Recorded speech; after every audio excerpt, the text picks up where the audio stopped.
बिस्मिल्लाहिर्रहमानिर्रहीम। अस्सलाम वालेकुम नाज़रीन, आप यूट्यूब चैनल देख रहे हैं। मैं इमरान खान हूँ। पाकिस्तान में निज़ाम तो पहले ही दंगा था, मज़ीद दंगा हो गया। ये कैसे हुआ? देखें, सुहेल अफरीदी ने एक वाक़या सुनाया और उस वाक़े ने पूरे निज़ाम के कपड़े उतार दिए। जो एक आधा लंगोट बाकी था वो भी उतार दिए। अब निज़ाम दंगा, यानी इससे ज़्यादा बेशर्मी और क्या होगी? पाकिस्तान का वज़ीर आज़म इतना बेबस हो सकता है?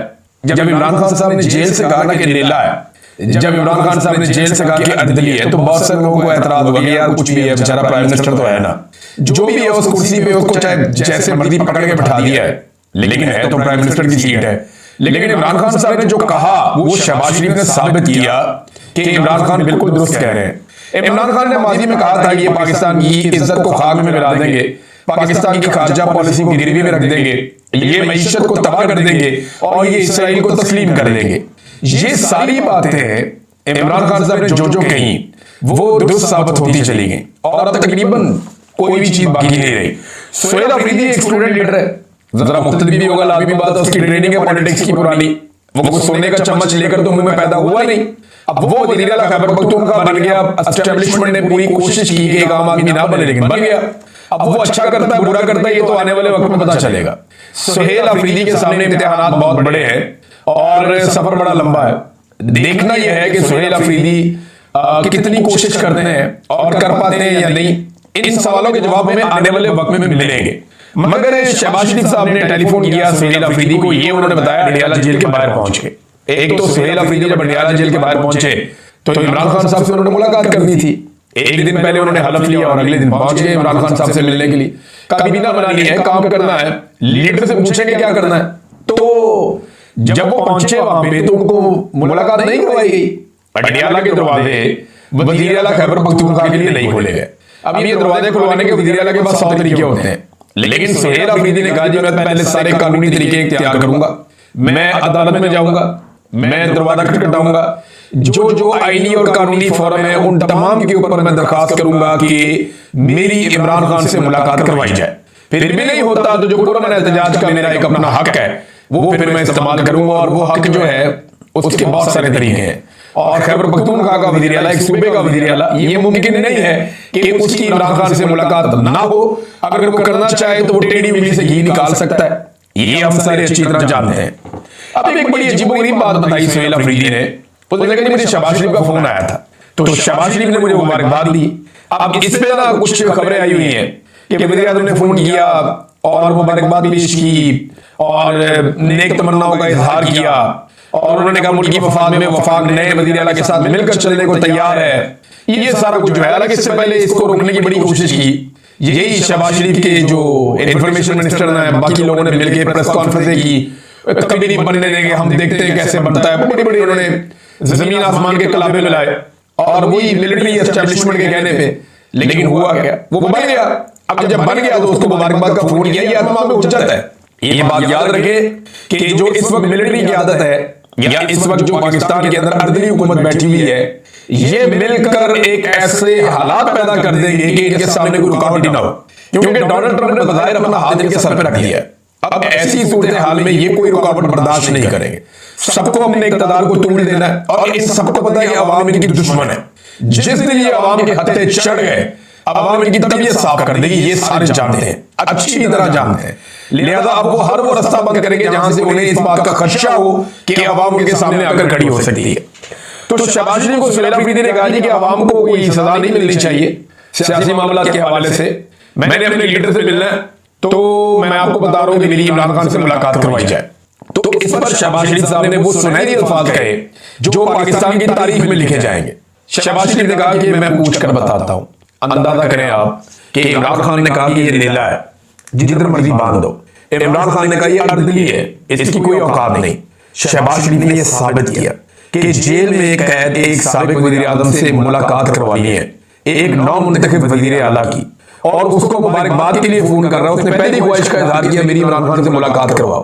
तो इस पे शहबाज शरीफ ने कहा कि पूछ कर बताता हूं, ये औकात है पाकिस्तान के वज़ीर आज़म की। पूछना किससे होगा?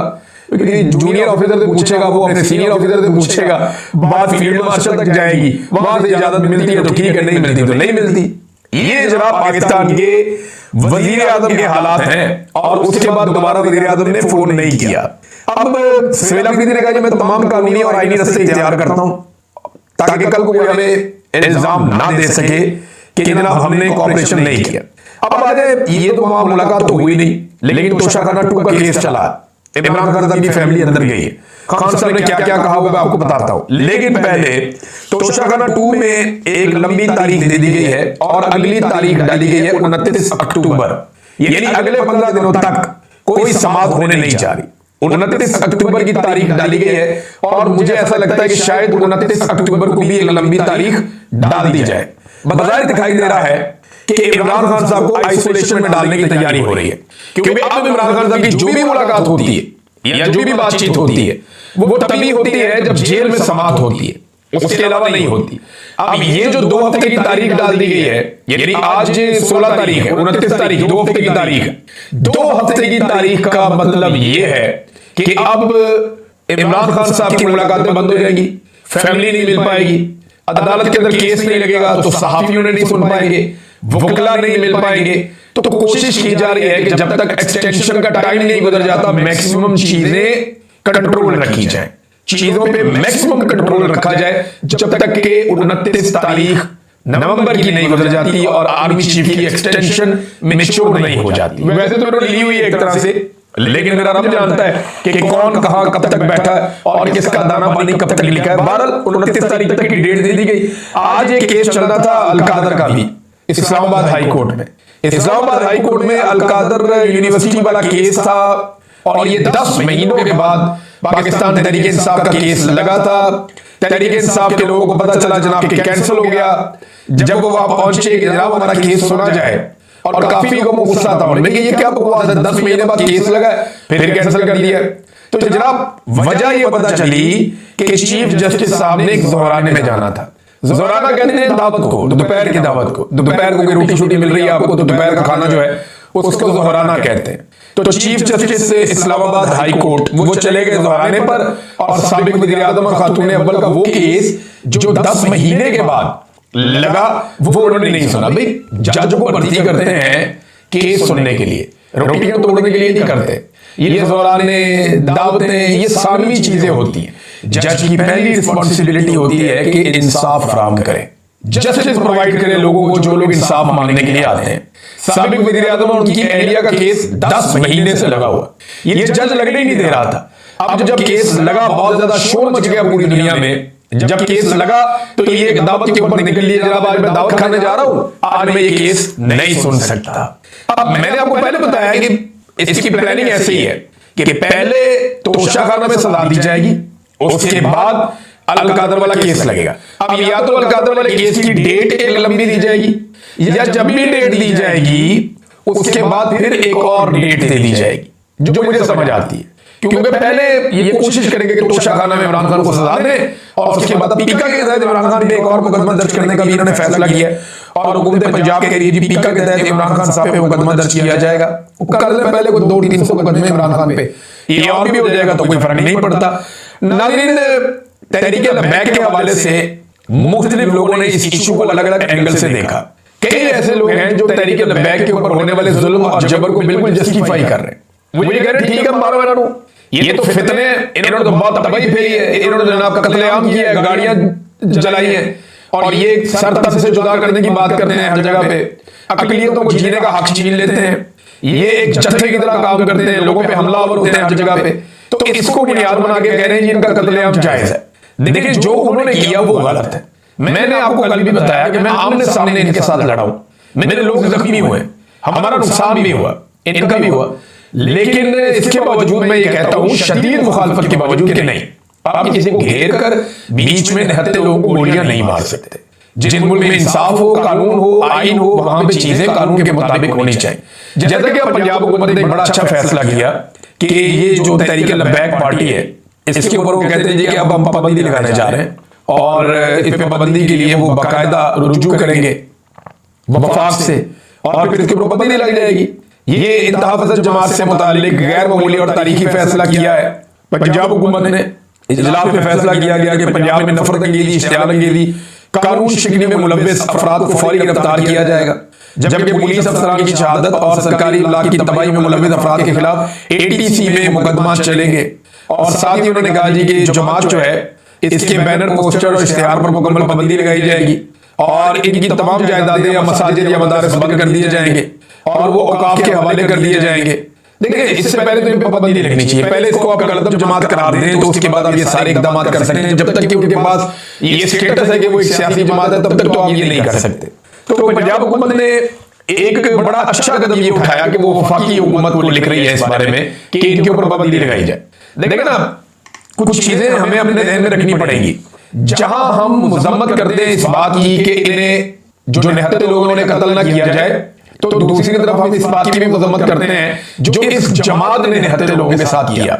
सहरिश मान साहबा है, जर्नलिस्ट है, उन्होंने बड़ी जबरदस्त इसके ऊपर एक तहरीर लिखी, छोटी सी, और वो बिल्कुल ठीक बात है। मैं यही बात कर रहा हूं इतने दिनों से, लेकिन उन्होंने बड़ा खूबसूरत लिखा। मैं एडिट पढ़ के आपको सुना देता हूं। वो कहती है टीएलपी इंतहा पसंद जमात थी, सर तस से जुदा करने के नारे मारती थी, अकलियतों की जान अजाब की हुई थी, फतवों की फैक्ट्री बनी हुई थी, लेकिन नून लीग सरकार को इन सब चीजों पर एतराज नहीं था और ना ही कोई मसला था। लीगी सरकार को मसला तब हुआ जब वो इसराइल नामंजूर एजेंडे के साथ सड़कों पर निकल आई। ये है वो बात जिसके ऊपर कोई सोचता नहीं, ये है वो बात जिस पे कोई तवज्जो नहीं देता कि दरअसल हुकूमत को हुआ क्या। जब तक ये बाकी सारे गंदे काम कर रहे थे तब तक आपने इनके खिलाफ एक्शन ही नहीं लिया, और जब ये इसराइल के खिलाफ निकले तो आपने पकड़ के अपनी गेम उठा दी पूरी दुनिया में, और जाके इसराइल को और अमेरिका को बता दिया कि जनाब हम तो आपके साथ खड़े हैं। देखिए, हमने तो लाशें बिछा दी हैं वहां पे। अब कई लोग लाशें छुपाने की कार्रवाई का हिस्सा बन रहे हैं। जनाब बंदा कोई नहीं मरा, नहीं बंदे तो मरे, यानी 1 दर्जन 2 दर्जन बंदों का, तो इसके आप 20 लोगों की लाशें तो बाकायदा वीडियो मौजूद है और तस्वीर मौजूद है, लोग उठाकर लेकर जा रहे हैं। ऐसे तो ना करें कि कोई भी नहीं मरा, ये तो आप नहीं कर सकते। जो वीडियो के अंदर प्रूफ है वो तकरीबन 20 लोगों के तकरीबन, और उसके अलावा जो लोगों ने यानी शाहिदीन ने बातें की हैं वो बहुत ज्यादा। देखिए, दोनों भाइयों का अभी तक कोई पता नहीं किधर गए। अब मैं तो आपको कंफर्म कर सकता हूं कि एजेंसियों के पास है, एजेंसियां फैसला करेंगी इनकी किस्मत का।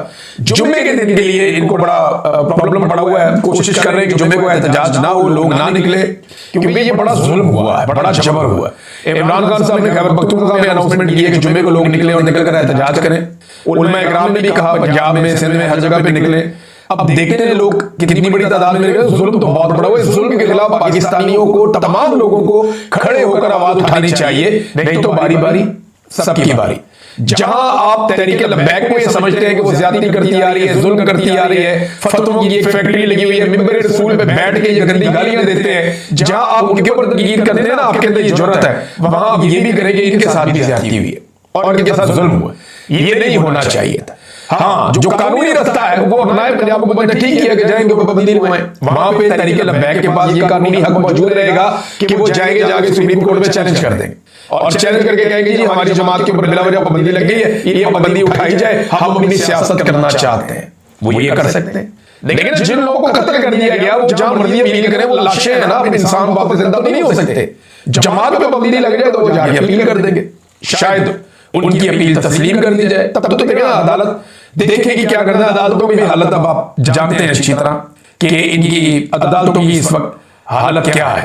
पाबंदी के ऊपर मैं एक छोटी सी चीज और कहूंगा, तरीके बैग वाले जरा सोचें कि जिसको मर्जी कोई भी किसी चौक में खड़ा करके जान से मार दे और बाद में कह दे कि ये गुस्ताख था, तो आप तो नारे मारना शुरू कर देते हैं।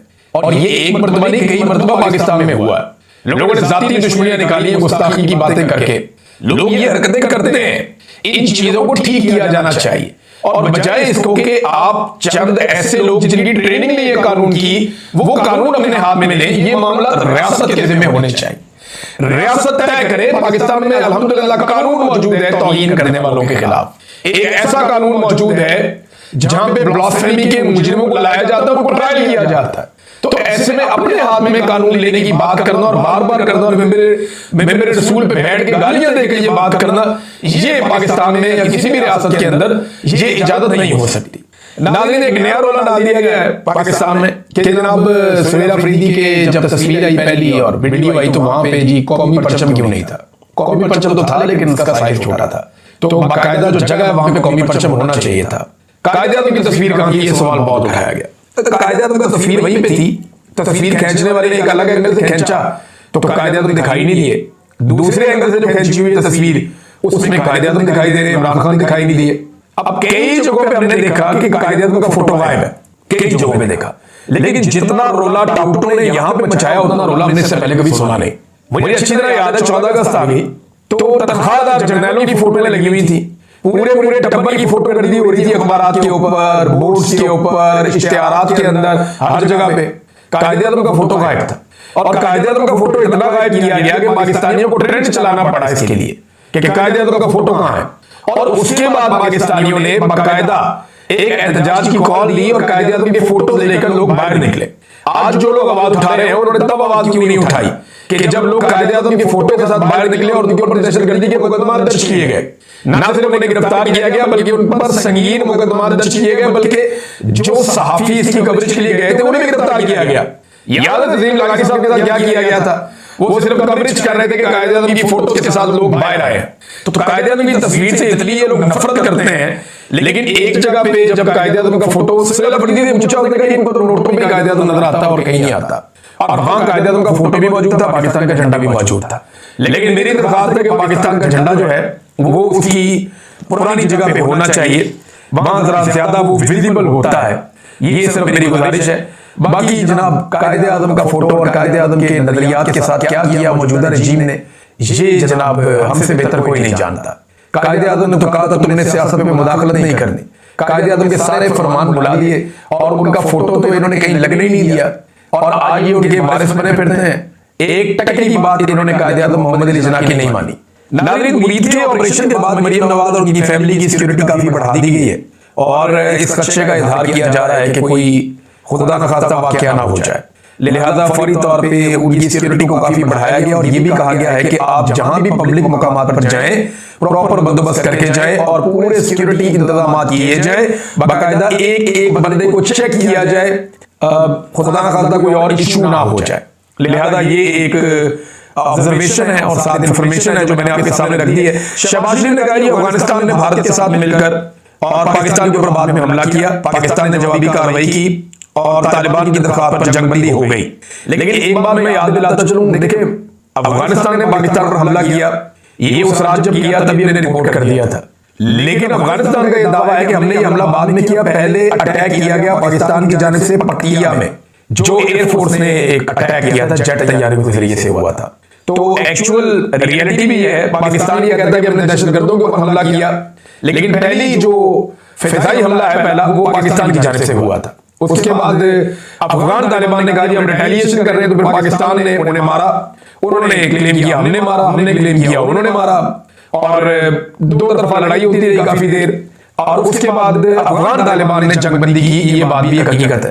ट्रंप ने कह दिया कि उसने ईरान और पाकिस्तान की भी एक जंग रुकवाई है, समझ से बाहर है, हमने तो ऐसी कोई जंग रिपोर्ट ही नहीं की। हाँ ये जरूर हुआ कुछ अर्सा पहले ईरान और पाकिस्तान की एक जंग हुई थी, लेकिन वो पुरानी बात। लेकिन ट्रंप कह रहे कि उसने ईरान और पाकिस्तान की भी एक जंग रुकवाई थी। अब अगर ट्रंप को मौका मिल जाए पाकिस्तान और अफगानिस्तान की जंग रुकवाने का, तो इस खित्ते में डोनाल्ड ट्रंप 3 जंगें तो सिर्फ पाकिस्तान की रुकवाएगा, और किसी मुल्क का जंगों के हवाले से मशहूर हो जाना कोई उस मुल्क के लिए नेक शगुन नहीं होता। ये मैं बात क्लियर कर दूं, हमारे सरमायाकार पाकिस्तान छोड़ कर जा रहे हैं, वो पाकिस्तान में पैसा लाने के लिए तैयार नहीं है, और हम दुनिया को ये बता रहे हैं कि हम एक गैर जिम्मेदार रियासत हैं जो एटमी जंग भी कर सकती है, लिहाजा भूल कर भी अपने पैसे कभी पाकिस्तान में ना लेकर आना। ये पाकिस्तान की अर्दली हुकूमत कर रही है। भारत ने एक बड़ा कदम उठाया नाज़रीन, जिसको पाकिस्तान को रोकना पड़ेगा। दरियाए चनाब पर 1856 मेगावाट का मंसूबा इसको शुरू कर रहा है भारत, और इब्तदाई मंजूरी इस मंसूबे की हो गई है और इब्तदाई तौर पे इसका काम शुरू कर दिया गया है। एक और चीज नाज़रीन, पाकिस्तानी पासपोर्ट कहां पहुंच गया, जरा ये खबर आप देखिए। पाकिस्तान का पासपोर्ट दुनिया का चौथा बदतरीन पासपोर्ट इस वक्त बन चुका है। यानी सफारती कामयाबियों के झंडे पाकिस्तान ऐसे गाड़ रहा है कि इस वक्त चौथा कमजोर तरीन पासपोर्ट दुनिया में पाकिस्तान का है। पाकिस्तान से बुरे पासपोर्ट सिर्फ 3 ममालिक हैं, जिनमें एक इराक है सूरत हाल आपके सामने, एक शाम है सूरत हाल आपके सामने, और एक अफगानिस्तान। यानी बाकी तमाम दुनिया के पासपोर्ट पाकिस्तान से बेहतर है। बांग्लादेश का भी, नाइजीरिया का भी, कीनिया का भी, रवांडा का भी, दुनिया का कोई आप मुल्क नाम ले लें आप, नेपाल और भूटान के पासपोर्ट पाकिस्तान से ज्यादा बेहतर है। श्रीलंका और बांग्लादेश के पासपोर्ट पाकिस्तान से ज्यादा बेहतर है। छोटे छोटे मुल्क हैं, कुछ उनके पल्ले नहीं है, उनके पासपोर्ट पाकिस्तान से ज्यादा बेहतर है। ईरान का पासपोर्ट पाकिस्तान के पासपोर्ट से ज्यादा बेहतर है आलमी सतह पर। लीबिया का वो बेहतर है, और पाकिस्तान का पासपोर्ट सिर्फ इराक, अफगानिस्तान और शाम से बेहतर है। बेड़ा गर्क कर दिया पाकिस्तान की इज्जत का। और पाकिस्तान के अंदर लोगों की इनकम की क्या सूरत है, ये भी एक आलमी रिपोर्ट है, मैं आपके सामने रख देता हूं कि एवरेज माहाना इनकम जो है वो एक पाकिस्तानी की कितनी है। तो अगर आपने खित्ते में हम देख लेते हैं, जो ये खित्ता जहां पे हम रहते हैं, यहां पे पहले नंबर पे सबसे अच्छी इनकम सिंगापुर, फिर China, Malaysia, Thailand, India, Myanmar, Bangladesh, Sri Lanka, Nepal और नीचे जाके पाकिस्तान। ये बेड़ा गर्क किया इन्होंने पाकिस्तान का। ये हालत कर दी कि खित्ते के अंदर पाकिस्तान की बदतरीन सूरत हाल है और पाकिस्तान इतने नीचे नंबर पे आ रहा है सैलरी के मामले में। ये जो सिंगापुर में है वो $4,570 की उनकी माहाना इनकम है फी आदमी की। फिर चाइना आता है, मलेशिया आता है, थाईलैंड आता है, इंडिया आता है, बर्मा, म्यांमार, बांग्लादेश, श्रीलंका, फिर नेपाल और ये पाकिस्तान सिर्फ $187 पर मंथ, $187 पर महीना पाकिस्तानी कमा रहे हैं। आधे पाकिस्तानी गुर्बत की लकीर से नीचे चलेंगे और ये सीना तान के कहते हैं जनाब हम पाकिस्तान की बेहतरी कर रहे हैं। ये बेहतरी की है इन्होंने पाकिस्तान की। अब तक लेने अपना ख्याल रखिएगा, अपने चैनल का भी। अल्लाह हाफिज़।